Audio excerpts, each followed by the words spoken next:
Hello viewers, welcome to Frontline Video. Today our guest is Mr. Sanjay Singh, Rajya Sabha MP from our party. He has come out of bail this month after being behind bar for 6 months in this liquor scam case. So we'll be speaking to him about the case, about the unfolding political scenario in the country in wake of 2024 elections, and what are prospects of his party in Delhi, the prospects of India alliance across the country. Sanjay ji स्वागत है आपका। नमस्कार आपके दर्शकों को नमस्कार। संजय जी, ये अभी जब हम लोग बात कर रहे हैं तो एक बड़ी ही दिलचस्प विवाद देख सुनने को आ रहा है कि अरविंद केजरीवाल जी जो जेल में हैं वो आम खा रहे हैं, और वो आम इसलिए खा रहे हैं कि वो अपना शुगर लेवल बढ़ाना चाहते हैं ताकि बेल मिल जाए। ऐसा आरोप है भाजपा का। तो भैया आम आदमी पार्टी का ये आम प्रेम क्या है? देखिए, इसीलिए मैं कहता हूं कि अरविंद केजरीवाल के खिलाफ एक गहरी साजिश है और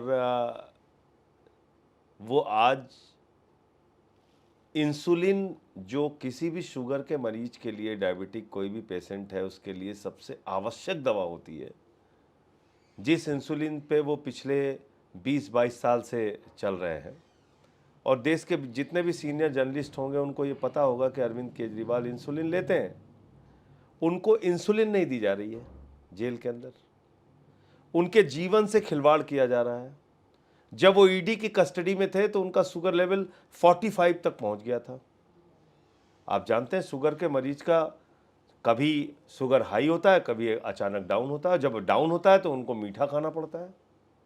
ये किसी सामान्य डॉक्टर से भी आप पूछेंगे बता देंगे। पता नहीं क्यों बदनाम करने पे लगे हुए अरविंद केजरीवाल को। और मैं आपको कोर्ट का ऑर्डर दिखाता हूं जो आपके दर्शकों को और पूरे देश को पता होना चाहिए। ये तो मैंने अपने घर में नहीं लिखा, ये तो माननीय कोर्ट का ऑर्डर है। उसके बावजूद बीजेपी वालों की हिम्मत देखिए कि वो खुलेआम जो है वो कामना कर रहे हैं, जश्न मना रहे हैं अरविंद केजरीवाल की बीमारी का।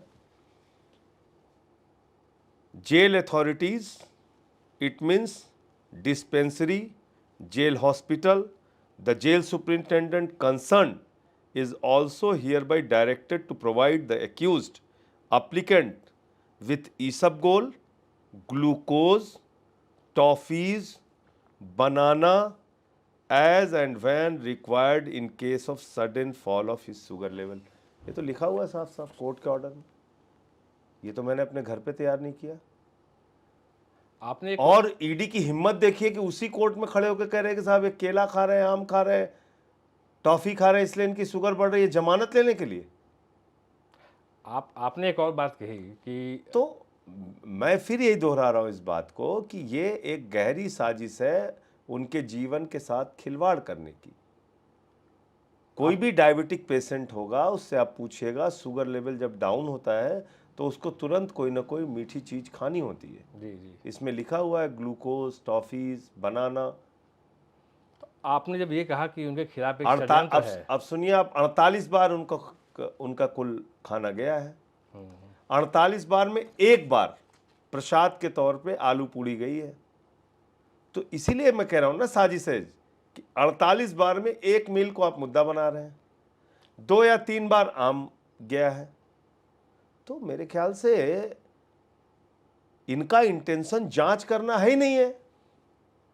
इनका इंटेंशन तो अरविंद केजरीवाल को कस्टडी में रख के प्रताड़ना देना है, उनके मनोबल को गिराना है, उन पे झूठे आरोप लगाना है, उनको बदनाम करना है, आम आदमी पार्टी को खत्म करना है।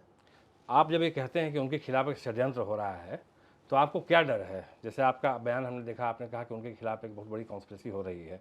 क्या संदेह क्या है आपको? ये मैंने तब भी कहा था जब मैं खुद कस्टडी में था। जी, आपको याद होगा, क्योंकि जिन लोगों से इस समय हम लोग लड़ रहे हैं वो इतने खतरनाक हैं कि वो किसी भी स्तर तक जा सकते हैं। देश के गृह मंत्री डायबिटिक हैं, देश के सबसे बड़ी पार्टी के राष्ट्रीय अध्यक्ष डायबिटिक हैं। क्या हमने कभी उनकी बीमारी का मजाक उड़ाया? क्या उनको पता नहीं कि उनको कब इंसुलिन लेना पड़ता है, कब? अपनी पार्टी के लोग जो आज अरविंद केजरीवाल की बीमारी का मजाक उड़ा रहे हैं, उनको रोका उन्होंने? यही आपका आचरण है, यही सिखाया जाता है आरएसएस की शाखा में। यही सभ्यता आप लोगों ने सीखी है। यही हिंदू धर्म की शिक्षा है कि किसी की मरने की कामना करो, किसी की बीमारी का मजाक उड़ाओ, यही आपकी भारतीय संस्कृति है। अच्छा सिंह साहब, हम तो जो भारतीय संस्कृति को मानते हैं कि दुश्मन को भी अगर बीमारी हो जाए, तकलीफ हो जाए, कष्ट हो जाए, तो उसके लिए कामना करनी चाहिए प्रभु से कि वो स्वस्थ हो। जी जी, आप हमसे राजनीतिक द्वेष और दुर्भावना में इस कदर बढ़ गए हैं कि केजरीवाल की बीमारी का पूरी दिल्ली के भाजपा के नेता जितने हैं वो सब राष्ट्रीय नेता इनके मजाक उड़ा रहे हैं। अच्छा सिंह साहब, ये बीमारी और आम के अलावा जो एक बड़ा मुद्दा, गंभीर मुद्दा है, जैसे जो बार बार बीजेपी या और भी लोग उठा रहे हैं कि भाई चीफ मिनिस्टर जेल में है एक करप्शन केस में, तो वो रिजाइन क्यों नहीं करते हैं। उनका एग्जांपल दे रहे हैं कि जैसे हेमंत सोरेन के खिलाफ केस हुआ, उन्होंने झारखंड में रिजाइन कर दिया। आपके भी दो मंत्री पहले सत्येंद्र जैन और मनीष सिसोदिया जी पर केस हुआ तो उन्होंने रिजाइन कर दिया था। तो ये जेल से जो सरकार चलाने की बात है वो कितनी लॉजिकल लगती है आपको? कैसे ये कैसे जस्टिफाई कर पाएंगे? पहली बात तो ये जेल एक बेबुनियाद और झूठे केस में अरविंद केजरीवाल को भेजा गया है, और अगर ये परंपरा शुरू हो जाएगी तो देश के अपोजिशन की कोई सरकार नहीं बचेगी। कल को आप भगवंत मान पे 2 फर्जी केस करेंगे, उनको जेल में डालेंगे, इस्तीफा दो। स्टालिन पे 2 फर्जी केस किया, जेल में डाला, इस्तीफा दो। विजयन पे 2 फर्जी केस किया, जेल में डाला, इस्तीफा दो। सिद्धारमैया, रेवंत रेड्डी, ममता बनर्जी, सबके साथ आप यही करेंगे। आपका मकसद कोई जांच करना तो है नहीं, आपके पास कोई प्रमाण तो है नहीं। न केजरीवाल जी के घर से 1 रुपये बरामद हुआ, न मनीष सिसोदिया के घर से 1 रुपये बरामद हुआ, न कोई संपत्ति मिली, न कुछ मिला। आपने उठा के जेल में डाल दिया। किसके बयान पे? राघव रेड्डी, मंगुंटा रेड्डी, उन्होंने कुल 8 बयान दिए, 10 बयान दिए। 8 बयान में बाप बेटे ने अरविंद केजरीवाल का नाम नहीं लिया, 2 बयान में नाम लिया। जैसे ही नाम लिया वैसे ही बेल मिल जाती है उनको। शरद रेड्डी का बयान, जिसको खुद किंग पिन कहा ईडी ने, 12 बयान उसने दिए। 12 बयान में 10 बयान में उसने केजरीवाल का नाम नहीं लिया, और अंतिम के 2 बयान में जैसे ही उसने केजरीवाल का नाम लिया उसको बेल मिल जाती है। कमर दर्द के नाम पे बेल मिली है उसको। आप बताइए मुझे, ये इन्वेस्टिगेशन है इनकी। लेकिन 2 साल के अंदर आपने 456 गवाह तैयार किए ईडी सीबीआई ने। मात्र 4 गवाहों ने अरविंद केजरीवाल का नाम लिया, और किन परिस्थितियों में लिया मैं आपको बता रहा हूं। पहले अरेस्ट, फिर लंबे समय तक जेल, फिर स्टेटमेंट, फिर बेल, फिर अप्रूवर। ये एक जो परसेप्शन जाता है कि जैसे केजरीवाल साहब जेल में हैं, हेमंत सोरेन जी भी जेल में हैं, बेल मिलने में जो देरी हो रही है लगातार, जैसे काफ़ी दिन हो गए सिसोदिया जी को जेल में गए हुए, सत्येंद्र जैन जी को जेल में गए हुए, तो कहीं ना कहीं परसेप्शन जाता है कि बिना आग का धुआं नहीं निकलता। ये देखिए, ये हाँ, इसका मैं क्लियर कर देता हूं। Is there a corruption taint? क्या आपको जस्टिफाई करना मुश्किल होता है ये? एक इसको बिल्कुल थोड़ा सा टाइम दीजिएगा, मैं विस्तार से बताता हूँ। पहली चीज़ तो ये कि पीएमएलए का जो कानून है उसकी जटिलताएं हैं इतनी ज़्यादा कि उसमें बेल मिलना मुश्किल होता है। और संजय रावत का केस पढ़ लीजिए आप। मैं अपने केस के बारे में बोल नहीं सकता इसलिए कुछ नहीं बोलूँगा। अनिल देशमुख का केस आप देख लीजिए। बिना किसी आधार के भी लंबे समय तक आप किसी आदमी को पीएमएलए में जेल में रख सकते हैं। उसमें जो बेल मिलने की कंडीशन है वो अपने आप में इतनी जटिल है, और उस पर भी अभी मामला सुप्रीम कोर्ट में विचाराधीन है। जब फैसला आएगा तो शायद इसमें सहूलियत मिले।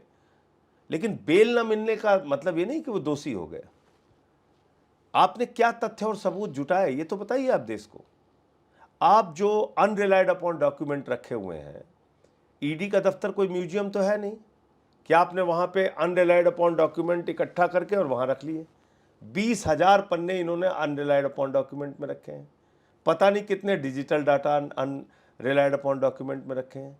यानी जो बयान आम आदमी पार्टी के नेताओं के खिलाफ नहीं है उसको अनरिलाइड मान के उसको आपने छिपा लिया, कोर्ट के सामने रखा ही नहीं। तो जब कोर्ट के सामने पूरा सच आएगा ही नहीं तो कोर्ट कैसे फैसला देगा? आपने सेलेक्टिव बयान उठाया, उसको कोर्ट के सामने रखा, फिर आदमी को अप्रूवर बनाया, बेल दे दी। ये आपने चलन अपनाया। आपने आपने पूरा तथ्य क्यों नहीं रखा? मैं तो पूछ रहा हूँ। 12 बयान क्या जो शरद रेड्डी के लिए गए वो 12 के 12 बयान हैं क्या कोर्ट के सामने? नहीं। 10 बयान जो मंगुंटा रेड्डी, राघव रेड्डी के लिए गए वो 10 के 10 बयान कोर्ट के सामने हैं क्या? नहीं। सिर्फ 2 सेलेक्टिव बयान हैं। तो आप तो मंगुंटा रेड्डी आज कौन है? वो टीडीपी का कैंडिडेट है। मोदी की फोटो लगा के वो वोट मांग रहा है। आपकी काउंसिल ने ये बातें कोर्ट के सामने रखी? एकदम रखी। और क्या कोर्ट का रिस्पॉन्स एक रहा? तो कोर्ट ने भी इंस्पेक्शन का ऑर्डर दिया है, इंस्पेक्शन में ये सारी बातें निकल के आ रही, मार्च में ही तो दिया है कोर्ट के सामने। जब और आपको एक बात और बता दूं आपको, जब ये पूछा गया कोर्ट से कि भैया, कोर्ट के सामने वकीलों ने कहा कि ईडी ने अभी तक हमको लिस्ट ऑफ डॉक्यूमेंट्स नहीं उपलब्ध कराया है कि कितने कागजात उनके पास हैं जो वो कोर्ट के सामने नहीं लेकर आए, कितने कागजात अनरिलाइड अपॉन डॉक्यूमेंट में हैं। आपको मालूम है 380 दिन, ऑन रिकॉर्ड बोल रहा हूँ आपके कैमरे पे, 380 दिन लिस्ट प्रोवाइड करने में ईडी को लग गया। 380 दिन के बाद बताया कि ये रिलाइड अपॉन डॉक्यूमेंट है या अनरिलाइड अपॉन डॉक्यूमेंट है। देखिए, ये इन्वेस्टिगेशन कर रहे हैं, इन्वेस्टिगेशन कर रहे हैं या मजाक कर रहे हैं आप? आपको मालूम है सेक्शन 50 जो है उसके प्रावधानों के तहत कोई भी गवाह झूठा बयान दे ही नहीं सकता। तो जब आप और ये कहा जाता है कि ये 164 के बयान के बराबर है और अगर आपने झूठा बयान दिया तो आपके खिलाफ कार्रवाई होगी। तो आपने अगर 12 स्टेटमेंट दिए सेक्शन 50 के अंदर, 10 स्टेटमेंट बाप बेटे के लिए, तो वो सारे स्टेटमेंट आपने क्यों नहीं रखे? अच्छा संजय सिंह जी, ये तो एक लीगल बैटल है आप लोगों के लिए, ये तो अलग बात होती है, लेकिन आप राजनीति में हैं और आम आदमी पार्टी का जो प्रादुर्भाव हुआ, जो इमरजेंस हुआ, वो एंटी करप्शन मूवमेंट पे हुआ। तो इस तरह जब आपके 3-4 नेताओं के खिलाफ करप्शन केस हैं, वो जेल में है, तो आपको लगता है कि आम आदमी पार्टी की जो एक एंटी करप्शन इमेज थी तो वो डेंट हो रही है? तो करप्शन करेंगे तब जेल में होंगे, तब उसके कारण शर्मिंदा भी होना पड़ेगा, उसके कारण कार्रवाई भी होनी चाहिए। लेकिन करप्शन किया नहीं, झूठा केस बनाया गया, जेल में डाल दिया गया सिर्फ इसलिए कि इनकी पार्टी को खत्म करना है, तब तो हम इनसे लड़ेंगे ना। आप अरविंद केजरीवाल को भाजपा वाले क्या सिखा रहे हैं? भाई अरविंद केजरीवाल वो शख्स हैं जिन्होंने IRS की नौकरी छोड़ी। अरविंद केजरीवाल वो शख्स हैं जिन्होंने 49 दिन की सरकार से मुख्यमंत्री के पद से इस्तीफा दिया। लेकिन अगर आपका उद्देश्य ये है कि फर्जी मुकदमे बनाओ, जेल में डालो और इस्तीफा लो, फिर तो आपसे लड़ना पड़ेगा। और भ्रष्टाचार के खिलाफ मोदी जी कैसे बोलते हैं, बीजेपी कैसे बोलती है और कैसे बोल सकती है? और नैतिकता की बात आप कैसे कह सकते हैं? आप दिल्ली के मुख्यमंत्री का इस्तीफा मांग रहे हैं, जिन्होंने बिजली दिया, पानी दिया, शिक्षा दिया, स्वास्थ्य दिया, बुजुर्गों की तीर्थ यात्रा दी, माताओं बहनों के लिए बस की फ्री यात्रा दी, फ्री बिजली, फ्री पानी दिया, उसका तो इस्तीफा चाहिए आपको। और मणिपुर जो 1 साल से चल रहा है, वहां कुछ नहीं होना चाहिए, उसका इस्तीफा नहीं होना चाहिए। जिसके राज में एक कारगिल के योद्धा की पत्नी को निवस्त करके घुमाया गया, आज भी वहां हिंसा हो रही है, उस मुख्यमंत्री का इस्तीफा हुआ? उसको माला पहना के कंधे पे बिठा के घुमा रहे हैं भाजपा वाले।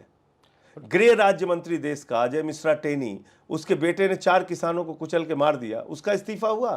पहलवान बेटियों को न्याय मिला? हमसे इस्तीफा मांग रहे हो आप, और आप भ्रष्टाचार के खिलाफ बोलते हैं। प्रधानमंत्री जी, आपने मोदी वॉशिंग मशीन 2014 के बाद जो चलाई है, सारे भ्रष्टाचारियों को तो आप साफ साफ करके निकाल रहे हैं। पूरब से पश्चिम तक, उत्तर से दक्षिण तक जितने भ्रष्टाचारी हैं, उनको बीजेपी में शामिल करने की मोदी जी की गारंटी है। पर आम आदमी पार्टी के ही इतने सारे नेता क्यों जेल में जा रहे हैं? जैसे क्योंकि हम ही से थ्रेट है उनको। अपोजिशन पार्टीज में और भी बड़ी पार्टियां हैं, उनको भी टारगेट कर रहे हैं। कांग्रेस पार्टी का खाता क्यों सीज किया? हेमंत सोरेन को क्यों अंदर किया? क्यों शरद पवार के पोते पे मुकदमा किया? क्यों तेजस्वी यादव और उनके परिवार को हर दिन प्रताड़ित किया जाता है, रोज CBI बुलाती है? आप बताइए ना। तो ये जो एक्शन क्यों ममता बनर्जी और उनके भतीजे और उनके मंत्रियों को रोज उनके खिलाफ कार्रवाई होती है? क्यों अब अखिलेश यादव को CBI का नोटिस मिलता है? आपको ऐसा लगता है कि ये जो सारा एक्शन हो रहा है, उससे आपकी पार्टी हो या बाकी भी अपोजिशन पार्टीज हो, और मजबूत हो रही है, मजबूत हो रही है या कैंपेन करने में डिफिकल्टी होगी? और मजबूत हो रही है। और देश की जनता को पता चल रहा है कि एक तानाशाह हुकूमत है इस देश के अंदर, इसको हटाना जरूरी है, वरना लोग अपने घरों के अंदर बैठे रहेंगे, ये लोग घुस घुस के मारपीट करेंगे, ऐसी परिस्थिति पैदा होगी इस देश के अंदर। ये कोई मैं खाली भड़काने की बातें नहीं बोल रहा हूँ, ये लोग खुलेआम कह रहे हैं हमें संविधान बदलना है, संविधान बदलना है। लल्लू सिंह, इनके अयोध्या के सांसद, वो कह रहे हैं, ज्योति मिर्धा कह रही हैं, अरुण गोविल जी कह रहे हैं, अनंत हेगड़े जी कह रहे हैं, खुलेआम कह रहे हैं हमें 400 सीट दीजिए, संविधान बदलना है। इसका मतलब देश में आरक्षण खत्म होगा, तो क्या देश के अंदर किसानों को का हक नहीं मिलेगा, महंगाई बढ़ेगी, कुछ आप कर नहीं पाएंगे। सरकारें जब तक के चाहेंगे, कहते तो ये लोग कि हम 50 साल राज करेंगे। तो देखिए, इस देश के लोगों के लिए संविधान है बाबा साहब डॉक्टर भीमराव अंबेडकर जी ने जो लिखा। भाजपाइयों के लिए संविधान जो है, जो नागपुर लिखता है, वो नागपुर का संविधान मानते हैं। इसलिए देश को सावधान होने की जरूरत है।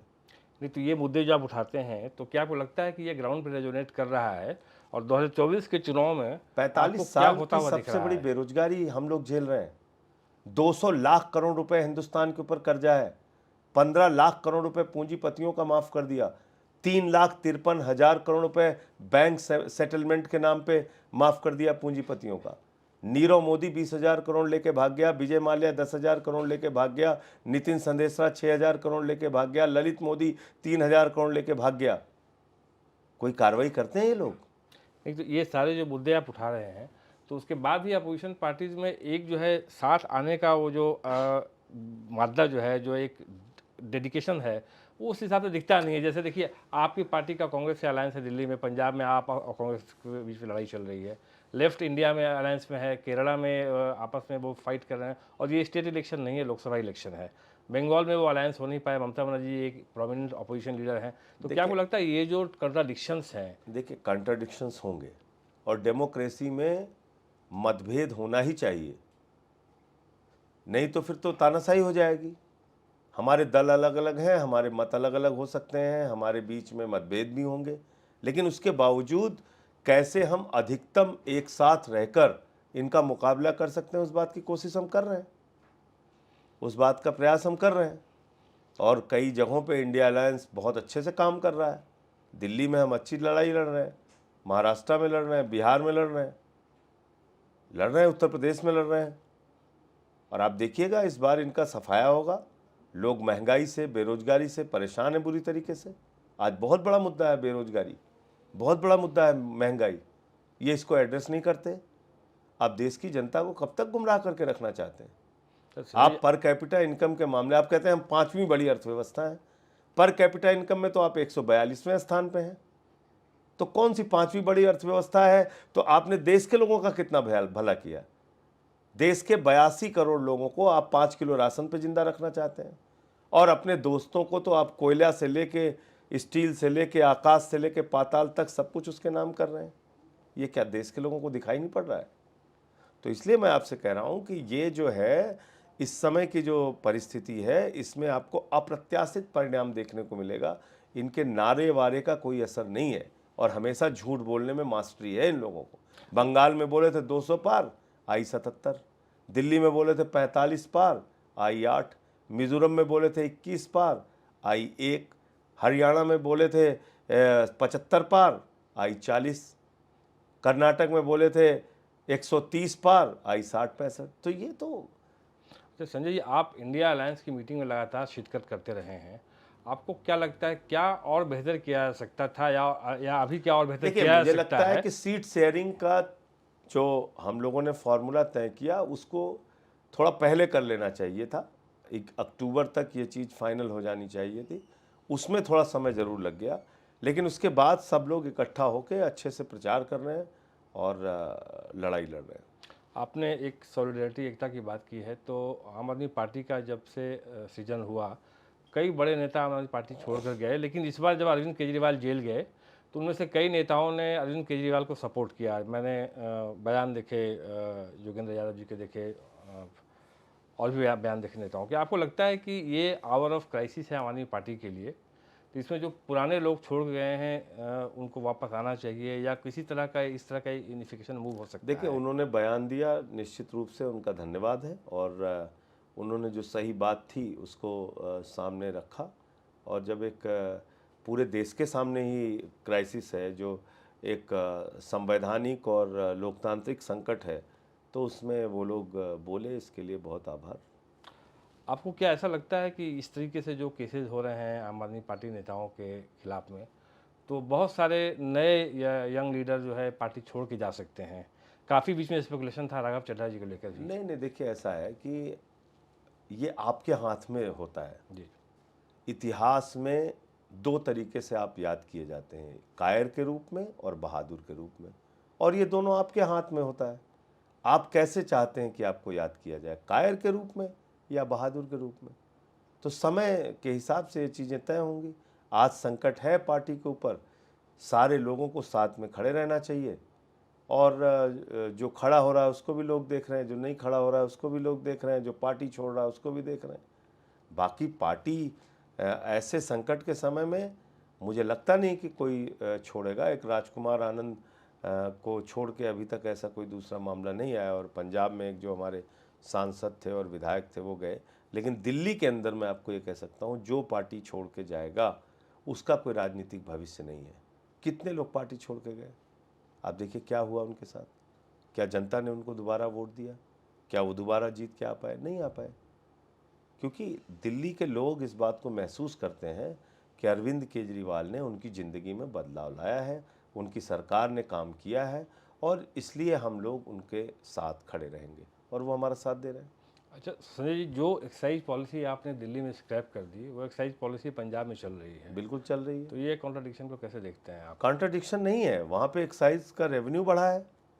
अच्छा, ये पॉलिसी ठीक थी, लेकिन उसके इम्प्लीमेंटेशन में बहुत सारी प्रॉब्लम्स आई, क्योंकि लैंड हमारे पास नहीं, लॉ एंड ऑर्डर हमारे पास नहीं, और बाद में पूरी बीजेपी और एलजी लग गए इस पॉलिसी को पूरी तरीके से कैसे ख़त्म हो। तो हमने तो कोई ठेके वेके बढ़ाए नहीं थे, झूठी बातें करते हैं लोग।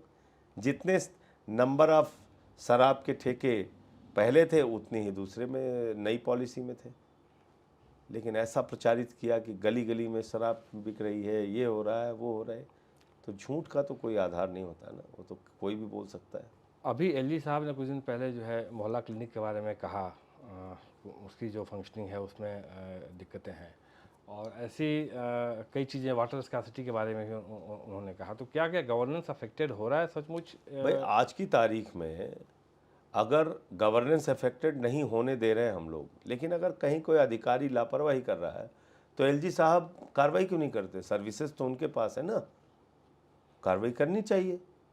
मंत्री तो हमारे दिन रात दौरा करते हैं, जाते हैं जहाँ कोई प्रॉब्लम्स होती है, तो वो कार्रवाई क्यों नहीं करते? हमने चिट्ठियाँ भी लिखी हैं कि अगर कोई मोहल्ला क्लिनिक में गड़बड़ी मिल रही है तो उन अधिकारियों पर कार्रवाई करो, या पानी की कहीं समस्या है तो उन अधिकारियों पर कार्रवाई करिए, या संगम विहार में या दूसरे इलाकों में जहाँ जो प्रॉब्लम है उसके लिए जो लोग जिम्मेदार हैं उन पर कार्रवाई कीजिए। तो आप कार्रवाई करते नहीं, खाली मीडिया में बयान दे रहे हैं, ये तो अच्छी बात नहीं है।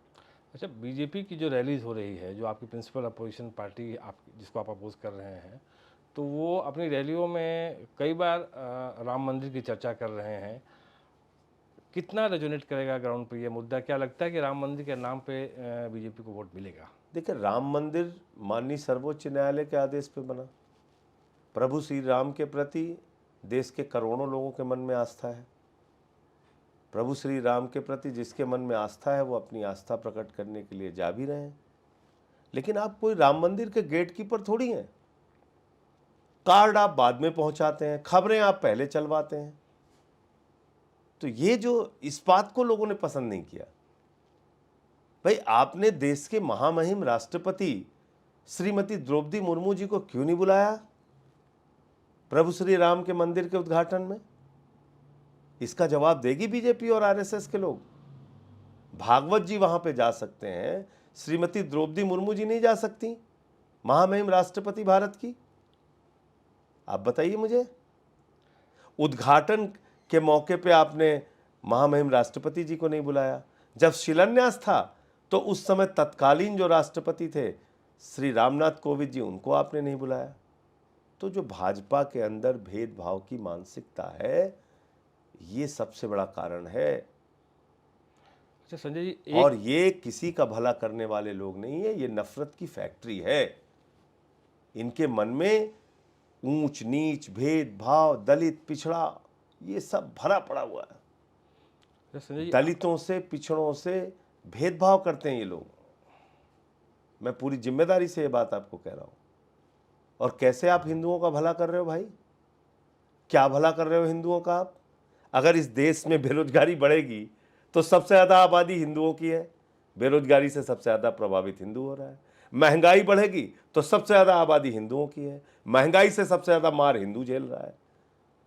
अशिक्षा बढ़ेगी तो सबसे ज्यादा मार हिंदुओं पे। स्वास्थ्य की बदहाली होगी तो सबसे ज्यादा मार हिंदुओं पे। किसानों की बदहाली होगी तो सबसे ज्यादा मार हिंदुओं पे। तो हिंदुओं की तो आबादी सबसे ज्यादा है इस देश में। तो जब आप हमारी समस्याओं का ही समाधान नहीं कर रहे हैं तो इसका मतलब आप खाली बातें कर करके हिंदुओं के ही अधिकार को सबसे ज्यादा प्रभावित कर रहे हैं। अच्छा तो संजय जी, आप कब तक इस बात को लेके मूर्ख बनाते रहेंगे इस देश के लोगों को? इसलिए मैं आपको कह रहा हूं, इस बार का चुनाव जाति धर्म के नाम पे नहीं हो रहा है। महंगाई के, बेरोजगारी के, इलेक्टोरल बॉन्ड का जो भ्रष्टाचार इनका सामने आया है, भारत और दुनिया की सबसे बड़ी पार्टी इलेक्टोरल बॉन्ड के भ्रष्टाचार में, उसकी रिश्वत में सर से पांव तक डूबी हुई है। ईडी का आज छापा पड़ रहा है, सीबीआई का आज छापा पड़ रहा है, कल बीजेपी को चंदा मिल रहा है। आज ईडी का छापा, कल बीजेपी को चंदा, आज ईडी का छापा, कल बीजेपी को चंदा, आज इनकम टैक्स का छापा, कल बीजेपी को चंदा। ये इस देश के लोगों को समझ में नहीं आ रहा है। आज एक कंपनी आपको चंदा दे रही है, कल ठेका पा रही है। आज चंदा दे रही है, ठेका पा रही, चंदा दे रही, ठेका पा रही। 3,08,000 करोड़ रुपए के ठेके आपने अलग अलग कंपनियों को चंदा लेने के बाद, रिश्वत लेने के बाद दी है। और जिस इलेक्टोरल बॉन्ड को 5 जजों की खंडपीठ ने, मुख्य न्यायाधीश ने अनकॉन्स्टिट्यूशनल घोषित किया, उस इलेक्टोरल बॉन्ड को हमारे प्रधानमंत्री जस्टिफाई कर रहे हैं एक इंटरव्यू में। ये क्या दिखाता है? ये इस बात को दिखाता है कि पूरी की पूरी भारतीय जनता पार्टी सर से लेकर पांव तक भ्रष्टाचार में डूबी हुई है। और इसीलिए मैं बीजेपी के बारे में कहता हूं कि जब भ्रष्टाचार के बारे में भाजपाई बोलते हैं तो लगता है ओसामा बिन लादेन और डाकू गब्बर सिंह अहिंसा पे उपदेश दे रहे हैं। इनको बोलने का कोई अधिकार ही नहीं है। जी, एक जो बात हो रही है कि चूँकि जैसे आम आदमी पार्टी की रीजनल पार्टी है, ऐसी कई रीजनल पार्टीज हैं जिन्होंने भाजपा के खिलाफ स्टेट में चुनाव जीते हैं, लेकिन बात जब लोकसभा चुनाव की आती है तो ये होता है कि भाई प्रधानमंत्री कौन होगा, और हम किसी ऐसी पार्टी को वोट दें कि जो दिल्ली में सरकार बना पाएगी नहीं पाएगी। तो आपको लगता है कि कहीं ना कहीं एक जो नेशनल ये फेस जो है, मीडिया परसेप्शन जबरदस्ती का चलाया जाता है। जी एक खूबी बताइए जो हमारे प्रधानमंत्री की है जिससे देश का भला हुआ है। नोटबंदी से देश का भला हो गया। जो आदमी खुलेआम सभाओं में कहता है कि हमें गांव गांव में शमशान बनाना है, यही तो सोच है उनकी।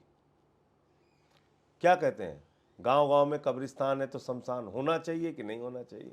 शमशान बनाने की कामना एक प्रधानमंत्री कर रहा है। स्कूल बनाने के, अस्पताल बनाने का कोई विजन नहीं उसके पास, शमशान बनाना है गांव गांव में। तो आप मुझे बताइए, जो एक, मैं इनको नफरत की फैक्ट्री कहता हूं इस पार्टी को, दिन रात जो लोग नफरत फैलाने का काम करेंगे वो तो ना इस देश में सुकून ला सकते हैं, ना अपने घर में अमन चैन और सुकून से रहते होंगे, मुझे बिल्कुल भरोसा है इस बात का। तो उनके पास विजन क्या है? क्या है प्रधानमंत्री जी जो इस देश के लिए कर दिया उन्होंने? 3 काले कानून लाए, 1 साल तक किसानों को सड़क पर बिठाए रखा। अग्निवीर लाए, 4 साल में नौकरी से बाहर करेंगे जवानों को। क्या ऐसा काम कर दिया बताइए ना? 120 रुपए का पेट्रोल बिका, 100 रुपए का डीजल बिका, 250 रुपए का सरसों का तेल बिका। क्या किया? नहीं, मेरा जो सवाल आपसे है, आपने यही कहने की कोशिश की, जो मीडिया में परसेप्शन चलाया जाता है कि भैया इतने महान प्रधानमंत्री हैं नरेंद्र मोदी जी कि उनके मुकाबले में तो कोई है ही नहीं है। जी जी, नहीं मेरा सवाल ये उनसे हो रहा है, काबिल इंडिया गठबंधन के पास एक नहीं अनेक नेता हैं। और किसी एक नेता के नाम पे मतैक्यता हो जाएगी बाद आराम में, से हो जाएगी, आराम से हो जाएगी, क्योंकि ये जो लोग पूछ रहे हैं आराम से हो कि जाएगी। इंडिया अलायंस का फेस कौन है। हर नेता इतना काबिल है जो आपको ये कभी नहीं कहेगा कि मौसम खराब था तो रडार में नहीं आएगा। तो आपको लगता है लैक ऑफ फेथ इससे तो काबिल है ना नेता कोई? इतना, हर नेता इस बात इतना काबिल है कि वो कभी नहीं कहेगा कि सिकंदर जब बिहार में आया था तो बिहारियों ने मार के भगाया था। कभी गया सिकंदर बिहार में? तक्षशिला को बिहार में पहुंचाया था कि नहीं हमारे प्रधानमंत्री जी ने? आप बताइए। बाबा गोरखनाथ जी की, गुरु नानक देव जी की और कबीर जी की एक साथ मीटिंग करा देते हैं प्रधानमंत्री। उससे काबिल नेता कोई देश में है ही नहीं है।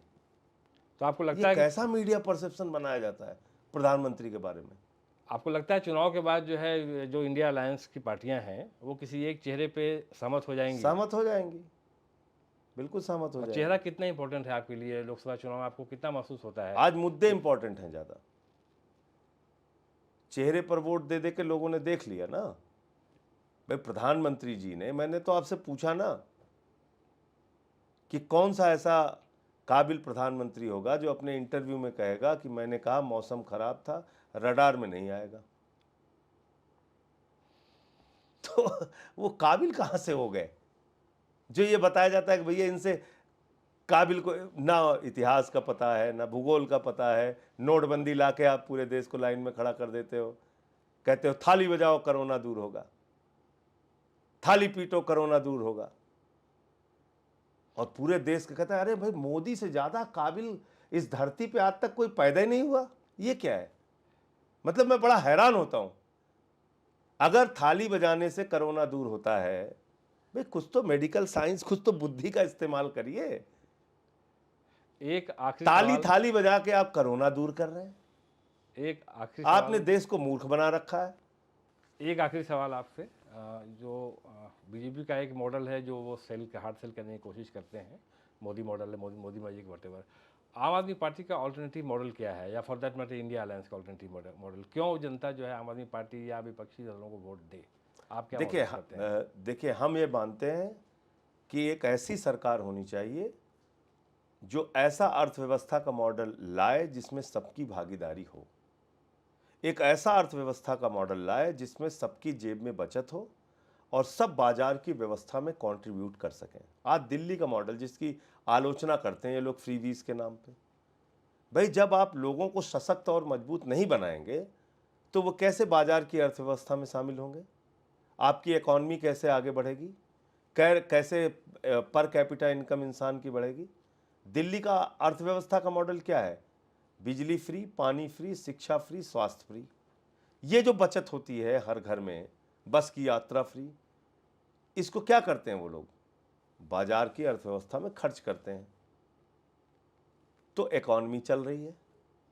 आप क्या करते हैं? सारा पैसा जनता से उठाओ और अपने एक दोस्त को दे दो।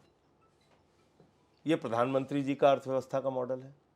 इससे लोगों का भला नहीं होगा, लोग कभी सशक्त नहीं हो पाएंगे।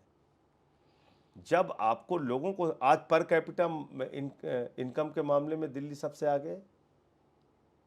आज हमारी स्टेट जीडीपी सभी राज्यों से आगे है। तो हमारा जो अर्थव्यवस्था का मॉडल है, हम चाहते हैं कि इसका विस्तार पूरे देश में हो। जो इंसान की जिंदगी की मूलभूत जरूरतें हैं वो या तो न्यूनतम दाम में मिलनी चाहिए या फ्री मिलनी चाहिए, और जो टैक्स का पैसा है उसका सदुपयोग होना चाहिए जनता के ऊपर। वो टैक्स का पैसा ऐसा ना हो कि उठा के आप बैंकों का पैसा, टैक्स का पैसा चंद लोगों के ऊपर लुटा दें। वो अर्थव्यवस्था बहुत खतरनाक है जो प्रधानमंत्री जी चला रहे हैं। धन्यवाद संजय जी, एक बहुत ही अच्छी बातचीत आपसे हुई, आपने अपने बिजी शेड्यूल से हमारे लिए समय निकाला। So this was mister Sanjay Singh, AAP MP. We have had a very free willing chat with him on a variety of issues. As election advances in new stages, we'll have more guests. Till then, goodbye.